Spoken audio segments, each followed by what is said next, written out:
Hello everyone and welcome back guys to our F2 2019 Mick Schumacher career mode, where today we're here back for round 8 of the season here at the Hungarian Grand Prix. Now obviously if you guys are new around here and you do go on to enjoy this video, make sure you do get yourself subscribed. And as you can see, the title fight is really heating up. We've got 5 rounds to go now of the title, including this weekend at the Hungarian Grand Prix, and just 3 points between myself and Nick de Vries. The last couple of rounds have been quite interesting, quite dramatic. I would definitely recommend going back and watching Silverstone. But obviously this place probably holds quite a special place in Mick Schumacher's heart. Obviously he took his first, and if I'm not mistaken, only Formula 2 win of the 2019 campaign here. But we're just going to dive straight into it then. I will see you guys on the track for quali. So here we are then, ready for qualifying at the Hungarian Grand Prix. There's actually an intermediate qualifying session, so this is going to be very difficult on the full wet tyres here. So we're just going to try and keep it nice and sensible and see what we can manage. Obviously these cars are so loose in the wet. I mean, I think one of the only other wet races we've had so far this season was back at Austria, and we didn't really have the best race out there, so we'll wait and see as to what we can manage here in qualifying. The race, though, luckily is dry, so I guess we can take that. It's only qualifying and potentially the sprint race here that are going to be wet, but yeah, it's a bit of a step into the unknown. You just never quite know where the grip's going to be, and you've always got to make sure, you know, I find still with the F2 cars, obviously you've got to consciously brake earlier than you would expect to. And in the wet, obviously you've just got to brake even consciously earlier than you'd expect to. So it sometimes almost plays tricks on the mind as we head down in towards the final sector of the lap. We've dropped quite a bit of time to my title rival Nick de Vries. We actually got a warning for track extending because we've got a huge fishtail. Yeah, it's not been a particularly brilliant qualifying lap so far, but we have gone for a completely dry orientated setup, so hopefully the AI have gone for something a little bit more suited to the wet. Obviously track position is quite important around Hungary, but we'll give it a go anyway. Through the final corner then, trying to get the power down nice and tidily. We've made a big hash of that. Down the outside wall to the finish line there, but it is P12 at the end of qualifying there. So yeah, once again, not quite the qualifying session I would have wanted. So qualifying is complete and we're all set for an exciting race tomorrow. Your top 3 are de Vries, Latifi and Luca Giotto. Goodbye for now then, but we really are just getting started. Make sure you join us again for Lights Out tomorrow. So once again, not quite getting the qualifying session that we needed, but last time out at Silverstone it didn't work out too badly for us in the end of that race. But yeah, de Vries takes home the 4 points, which means he re-inherits the lead of the title. Obviously, Prix are still 1 point ahead of Dams as well in the Constructors' Championship, so we need to worry about that as well. But yeah, P10 and P12 for Prix. We certainly need to make a lot of progress in the early stages of the race. Let's dive into it.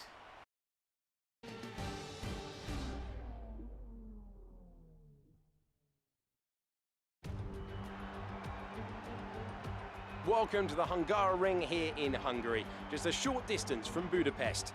This is a circuit with a lot of history in motorsport. Which of our F2 drivers here today, I wonder, will add to that legacy? The Hungaroring is located 12 miles northeast of the capital, Budapest. It's 2.7 miles long, featuring 14 corners, and it's got a reputation for making overtaking difficult. Nevertheless, there's a history of some truly exceptional races here. Let's hope that our Formula 2 drivers can serve up some more of that today.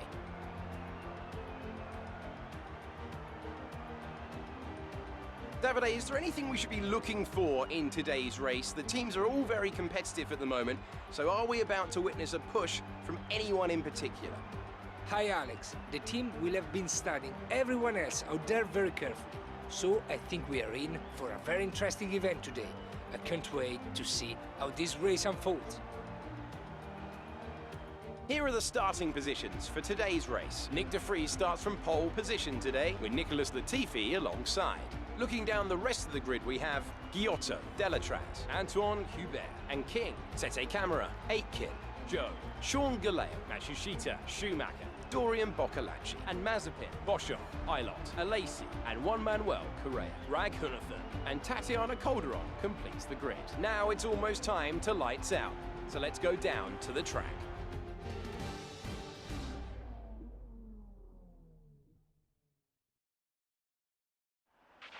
Keep your eyes open on the run to turn 1 and keep it clean. We want to come out in one piece. Good luck. I'll be honest with you, Hungary is a bit of a bogey track for me. It's not one that my pace is usually very good at. Now, obviously, both title fights are really, really close. There's only 1 point in it at the top of both currently. But Hungary, yeah, I'm not feeling the most confident for, in all honesty. But we have got Spa and Monza coming up after this one, and those two tracks I do really, really enjoy on the F1 games. But we're just going to jump straight into it then. We've got 19 laps ahead of us around the Hungaroring. It's reckoning we can't take the soft tyres very long into this race, but we will have to wait and see about that. But, like I said, we're just going to dive straight into it then. Ready on the grid for the Hungarian Grand Prix. The 5 lights are coming on now, and it is lights out, and away we go, off to a fairly poor start, as always seems to be the case in this series. A couple of AI able to get past us. We're going to move towards the outside in towards turn 1. Then we've got to be careful of Bolshung. That was close. That was an accidental full send, I think, in the end. Oh, a little bit of contact coming from behind me. Not too sure what's going on there. We've got someone on the outside. That's Maze Pin. And someone on the inside going full send again. Matsushita. The dive bombs are coming out by absolutely everyone, but we have, surprisingly, for the most part, kept it quite clean. And we've held on to track position in the end. So that's okay. Normally, we don't really make up anything in the opening couple of corners. As Boccolacci just parking it in the middle of the road. Might try and go for a bit of a switchback on him. Can't really go for anything at the moment. We'll go full send. Up the inside, into the chicane, slam the door shut, and we've made progress in this race. We're looking good from the start. These soft tyres feel like they have so much more grip than the wets. It's wonderful. We go full send on Joe into T1. Come on, we are there, mate. AI just seems to lack a bit of confidence towards turn 1 there. So we'll try to utilise that to our advantage. And yeah, we're now up into the top 10. To be honest, I think this first race is just going to be about trying to set us up for the second one. As we get a huge wobble out of turn 3. We can obviously just get ourselves nestled into the top 8. You know, maybe we can try and fight towards the front, but yeah, we just got to be in a good position for the sprint race tomorrow. As well into the chicanes. I mean, if we come out of this weekend still ahead of the Prix, I will be very, very happy. Oh, Galale tried to go defensive on us, but we went full send again. Up the inside, up into P9. I was going to say, there seems to be a few places where we've got a little bit of an advantage over the AI, but not a lot over the course of our whole lap, so we've really just got to try and take any opportunity we can. And go for it! That was close. Fastest lap of the race then. We'll take that. Clearly a good sign. Obviously a couple of extra bonus points as well for it. But hopefully, yeah, we can try to line up a move on Aitken soon. Speaking about lining up a move on Aitken, it hasn't taken long. He's going to go defensive. We're going to do the opposite as to what we did to Galale. Around the outside we go. And we're now up into P8. Good job. Happy with that one. First few AI starting to make their pit stop in this race. But to be honest with you, Jeff did actually come over the radio saying we should try and undercut them. But the tyre's still feeling good, Nick. So we're going to stay out a little bit longer. The pace is still there or thereabouts. I say we just keep going for a bit, especially now we've got a little bit of clean air once again. Try and close up to Hubert. Don't think we really want to spend any more time on these tyres after the lap I just had. But we're doing alright. Let's just get it slowed down nice and tightly into the pit lane. Sean is coming in for a start. Oh shit! Wait, he's behind me. It's fine. That was a panic moment. Well, we've kind of screwed Sean in this race, but hey ho. Hopefully he can hold up a couple of the AI as well then for us, with a bit of luck. Because I don't think some of the cars won't be able to get out if we're in the way, so perhaps Elgato has helped us. Go, go, go. Right, You'll be and we're racing away! exit, And we've exit, made progress! exit We've jumped a few cars actually. We've got past Hubert, for sure. We're right up with Latifi. out. Pit strategy complete. We're See going to get these jumped by a tyres couple of through to people the that end now. stayed out. Did one that less than us, but oi, big lock up of the rear brakes. As we head down in towards one, but yeah, we made a couple of places. If I'm not mistaken, we've definitely jumped Hubert. I think we've jumped one more car as well, I think, but I might be wrong. But it's also gained us a lot of time over quite a few runners as well. I will take that. That's worked out quite nicely for us. Unfortunately, as you can see on the minimap, Galale is last now by quite a long way. But if we can gain more than, you know, a couple of places, it's probably net worth it for us as a team. I'll be honest with you, I'm a bit confused as to the whereabouts of Nick de Vries in this Grand Prix. Because I don't actually think he's in the top 5. Unless he's in P3 and I'm just being silly. Where is de Vries? That's not de Vries, that's King, surely. I think, yeah, no, de Vries is behind us. De Vries is in the mid-pack. How's that happened?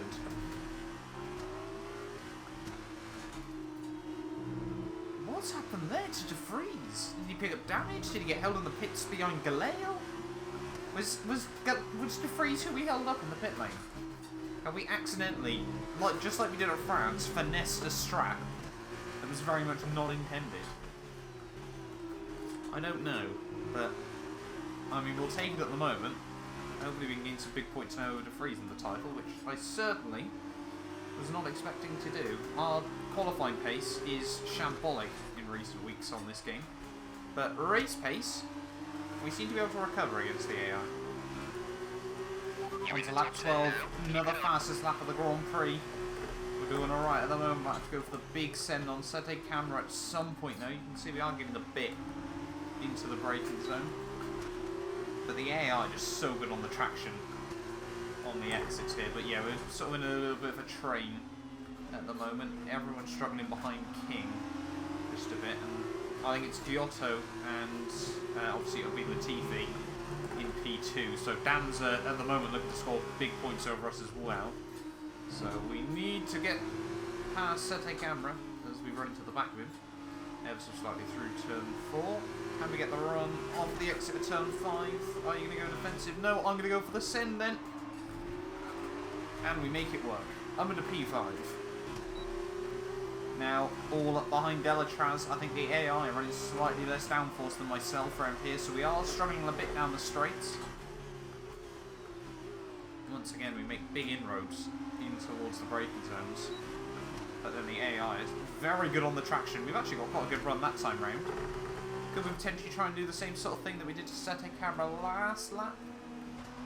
Let's find out. Try and get the power down out of turn 2 and turn 3. Running a bit wide, getting a bit loose in the dirty air. That's okay though. Make sure we get it slowed down nice and tightly. Ride the curb. That was actually a bit of a trim. I think we're going to call that one. Down in towards turn 5. Delatraz clips the inside curve. Is he going to go defensive? Yes, he is. We're going to have a look to the outside. Oh, a bit too late on the brakes. We'll give that place back up. But not let Sete Camera through. Actually, that's not worked out too badly for us because now Delatraz won't have the DRS on King. Giotto has the lead. Giotto still leading though at the moment. Let's stay on board, see if we can try and get past Delatraz. Oh, Delatraz locks up. Clearly feeling the pressure. So we just run a bit deep, try and get a bit of a switchback move there. Don't allow Sete Camera up the inside. This is loosey-goosey through the final corner.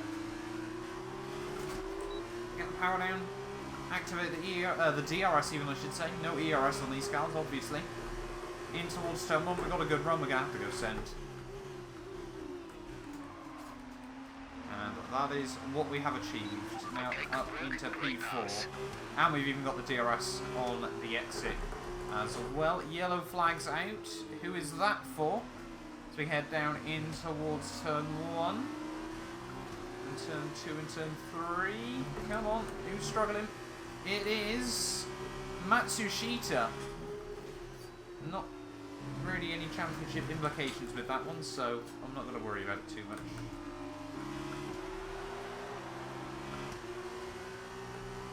On to lap 17 we go. Another new fastest lap of the Grand Prix. Dipping down into 1:31.6. We're taking good time at a Jordan King as well, hopefully. With a bit of luck, you can take the podium away from him. 3 laps to go, though. 1 lap to go, and we have really closed down this gap to Jordan King. The tyres are definitely on the way out as well, though. So it's just going to be a case of trying to keep it pointing in the right direction as well as line up a move on Jordan King. But King in towards turn 1. Can we go for the set? No, he actually moves around a bit in the braking zone there. Not too sure what that's all about. Come on. Keep the car going in the way we want it. I have not forgot about Spain, put it that way, where King screwed me of one of the greatest recovery drives I'm going to ever made on F1 2019. So there is, yeah, definitely a little bit more than a few points for this. It's redemption day, hopefully. We'll wait and see though. In towards turn 5. Can we get the power down? King, he's not even going defensive. Oi! Braking just a little bit earlier than I was expecting. Obviously we didn't gain any advantage from the chicane, so final few corners though, we're still trying to get as close as possible. They're running a little bit wide off that corner. I don't think, you know, we might be able to go for something in the final couple of corners, but it's going to have to be very much of a lunge, I think. Down in towards the penultimate corner here. I don't think we're going to be able to go for anything, unfortunately.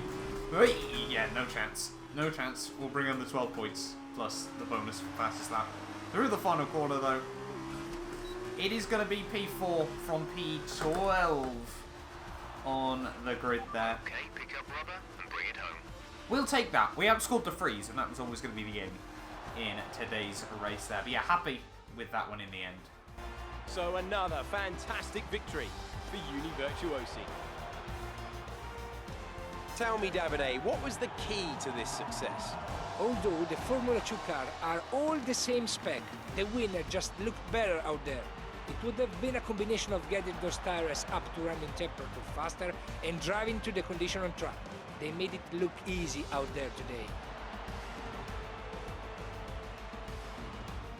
Here come our winning drivers then out onto the podium at the end of a thrilling race. The drama and excitement are over, and it's time to let it all sink in. Congratulations to our top 3 today.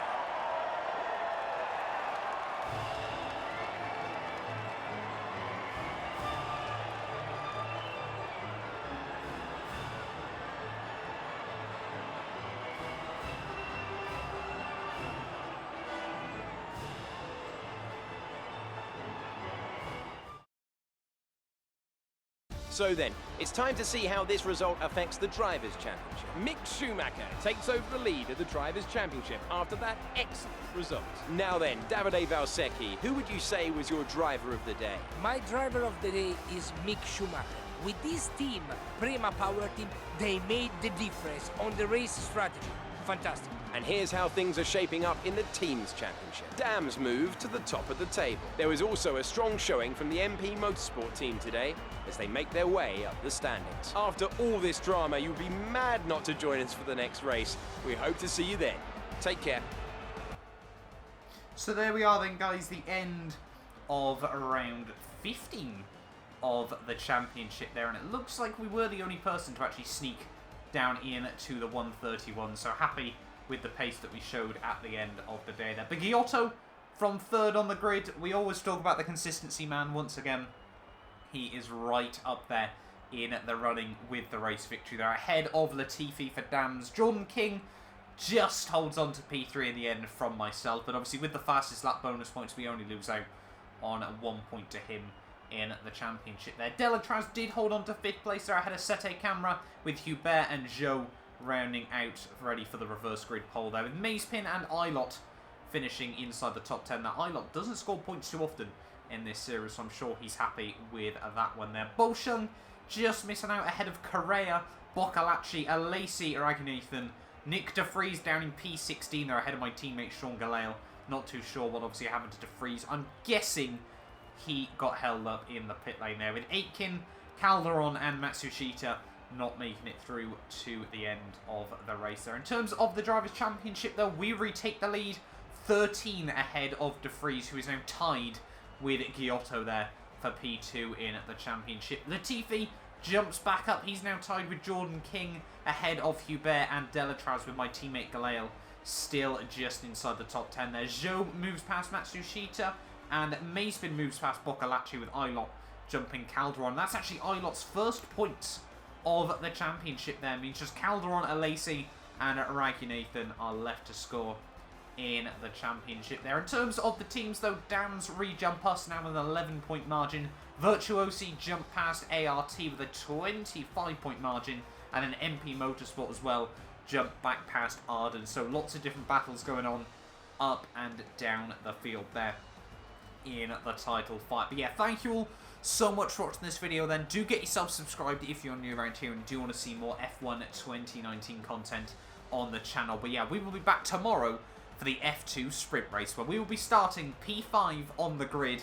Can we repeat what Mick Schumacher did in real life? You will have to come back here tomorrow to find out.